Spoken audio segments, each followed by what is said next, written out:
दोस्तों, आप लोगों को सादर नमस्कार। आज मैं आप लोगों को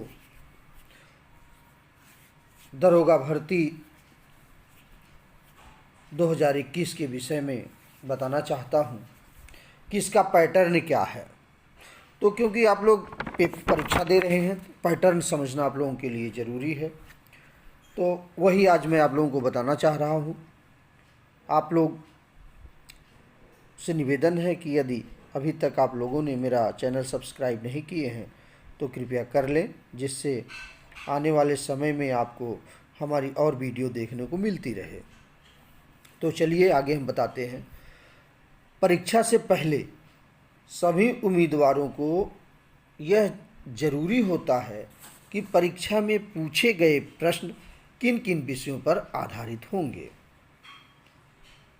प्रत्येक अभ्यर्थी को परीक्षा में पूछे जाने वाले विषय की जानकारी होना बहुत ही आवश्यक होता है, जिसके आधार पर आप सब परीक्षा की तैयारी उचित प्रकार से कर सकते हैं। तो ये आप जब तक इसके विषय में जानेंगे नहीं तब तक आप परीक्षा की तैयारी बिल्कुल नहीं कर सकते हैं।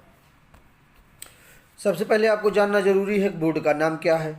तो बोर्ड का नाम मैं आपको बताता हूँ, उत्तर प्रदेश पुलिस भर्ती एवं प्रोन्नति बोर्ड, ये है उसका नाम। अच्छा, दूसरा अब आता है चयन प्रक्रिया कैसे होती है। तो चयन प्रक्रिया उत्तर प्रदेश सब इंस्पेक्टर पदों की नियुक्ति हेतु उम्मीदवारों का चयन तीन चरणों में किया जाता है। नंबर 1, ऑनलाइन लिखित परीक्षा द्वारा। दूसरा है दस्तावेज सत्यापन एवं शारीरिक मानक परीक्षण। और तीसरा है आपका शारीरिक दक्षता परीक्षा। ये हो गई आपकी चयन के महत्वपूर्ण चरण।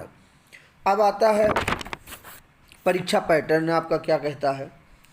तो उत्तर प्रदेश एसआई भर्ती लिखित परीक्षा हेतु परीक्षा पैटर्न इस प्रकार है, जैसे मैं आप लोगों को बता रहा हूँ, उसको ध्यान से सुनिएगा। लिखित परीक्षा 400 अंकों की होगी। परीक्षा में 160 बहुविकल्पीय प्रश्न रहेंगे। प्रत्येक प्रश्न में 2.5 अंक अर्थात 2.5 अंक होगा। लिखित परीक्षा ऑनलाइन माध्यम से होगी। प्रत्येक भाग में 40 प्रश्न होंगे। परीक्षा का समयावधि 2 घंटे का ही रहेगा। लिखित परीक्षा में निगेटिव मार्क नहीं रहेगा अभी तक, अगर आगे नहीं चेंज हुआ तो। लिखित परीक्षा में जैसा कि मैंने बताया निगेटिव मार्क नहीं रहेगा अगर आगे ऐसा नहीं किया गया, आगे कोई फेरबदल नहीं किया गया। सामान्य हिंदी में लिखित परीक्षा में क्या क्या आपको मिलेगा। सामान्य हिंदी में 40 प्रश्न होंगे 100 अंक के, और पासिंग मार्क आपका 35 रहेगा। और कानून और संविधान में, जिसको आप मूल विधि कहते हैं, उसमें आपके 24 प्रश्न 100 मार्किंग रहेगी, जिसमें 35 अंक आपको लाना है। सामान्य ज्ञान के 16 प्रश्न रहेंगे। न्यूमेरिकल और मेंटल टेस्ट के लिए 440 प्रश्न, इसमें 100 मार्किंग 35 अंक पाना जरूरी है। रीजनिंग और बौद्धिक क्षमता में 40 प्रश्न, इसमें भी 100 मार्क है, 35 लाना जरूरी है। सभी विषयों की लिखित परीक्षा में कम से कम 200 अंक लाना होगा, लेकिन प्रत्येक विषय में 35 अंक पास होने के लिए जरूरी है। आपकी शारीरिक मापतौल की बात मैं कर लेता हूं। जनरल, ओबीसी, एससी, इनकी ऊंचाई जो रहेगी 168 सेंटीमीटर, और सीना जो रहेगा छाती 79 से 84 सेंटीमीटर अर्थात 79 से 84 सेंटीमीटर। और एसटी का जो आपका रहेगा 160 सेंटीमीटर ऊंचाई और 77 से 82 सेंटीमीटर सीना छाती।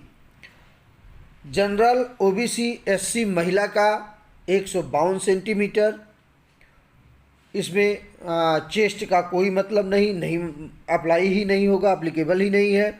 और एसटी का जो है आपका 147 सेंटीमीटर रहेगा, और इसमें भी सीने का माप का कोई वो नहीं है। तो आप लोगों को मैंने ये सारी जानकारियाँ दी। अगर यह आप लोगों को अच्छा लगा होगा तो कृपया लाइक और कमेंट ज़रूर कीजिएगा। इससे मनोबल बढ़ेगा